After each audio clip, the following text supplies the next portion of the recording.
Hello everyone and welcome to another video. Today we're actually going to go ahead and cover a house that I've rarely just covered at all, and that is the house of Joe Malone. The fragrance we're touching on today is called Wood Sage and Sea Salt.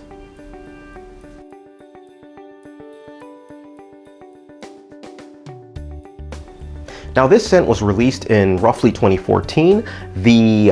Again, it's from the house of Joe Malone. Joe Malone is typically known as a niche house, but the way that I came about it was a little bit atypical. I was actually, walking around in Sephora the other day. I haven't been in Sephora in such a long time, and when I went in and, kind of checked it out, just wanted to see what kind of fragrances were about, I noticed that there was this Joe Malone fragrance that was within, the section for the men's fragrances. Now, let me do a little side.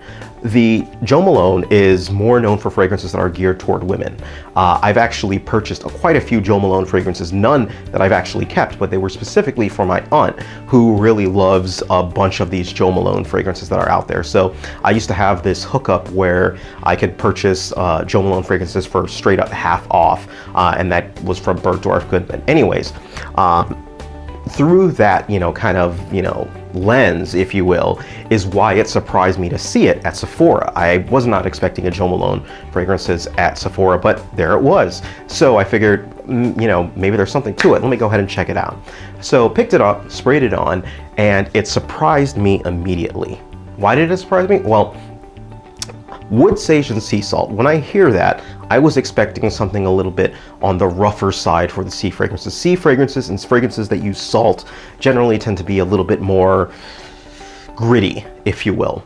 And so when I sprayed this one on, it was surprising because it wasn't gritty. It had this, sea quality to it, but at the same time, it had this brightness, coming from the grapefruit that kind of comes up through it. And at the same time, it was fresh. It was just inviting. And for that, I was really taken aback. It was such an excellent fragrance for that.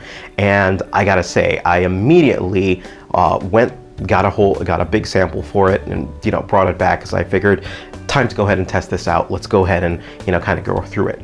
Now the scent, like I said, you spray it on, the sea salty quality comes through and it's very bright, very inviting, very invigorating, at the same time very chill. It's one that you can easily spray on, lay back and enjoy, during the summer, during the warm months, and just really take it in. It's such a great fragrance for that, and the smell really is top notch. It really is, I can't stress enough, such a great scent. Unfortunately, the one thing that kind of does drive it down with it is the performance. The performance on this one is not good at all. I'm talking about 2 hours if I'm lucky. 3 hours is pushing it with this scent, but 2 to 3 hours is what I'm getting with this scent. So it does not have good performance on my skin, at least at all. So I had to reapply this one multiple times to get it to smell. But when it was on, it was pretty uniform in that smell, but it was good. It was a good uniform in that smell. You get a little bit of the sage that kind of comes in on the scent too. So while it's on your skin, it does absolutely magnificent. And when people smell you on it, they really like what they smell. You smell professional, you smell put together, you smell really nice, and it really fits most scenarios. So excellent on that respect. It's just that performance on it is, not too good for it. In many ways, the fragrance reminds me of, from the house of Frappin, Humaniste. Where the scent is so good that I still like it, still wear it, but it just has terrible performance. So I actually did some things like tried mixing it with Molecule Oil 1, and it did well, but the scent was just a little bit different. I mean, it was close enough, but it is what it is. And at the end of the day, I thought it was a good scent.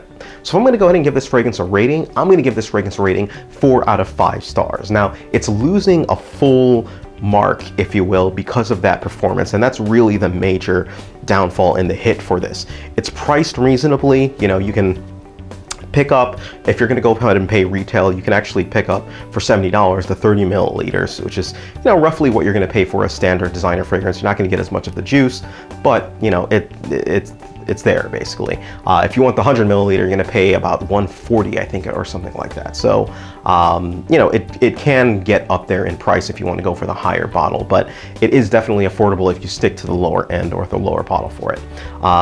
Now, all that aside, again, I'm going to caution you, the performance on this was not good. And if they had some way that they could up the performance, this would be an instant 5-er in my mind, a 5 out of 5 fragrance. It would be that good, but it's not there, so unfortunately can't give it the perfect marks that I think this fragrance would be if it did have the performance. So excellent fragrance all around. It's a good fragrance to wear in most scenarios, and you know, that's pretty much it, guys. All right, thank you guys, take care of yourselves, and you guys have a great day.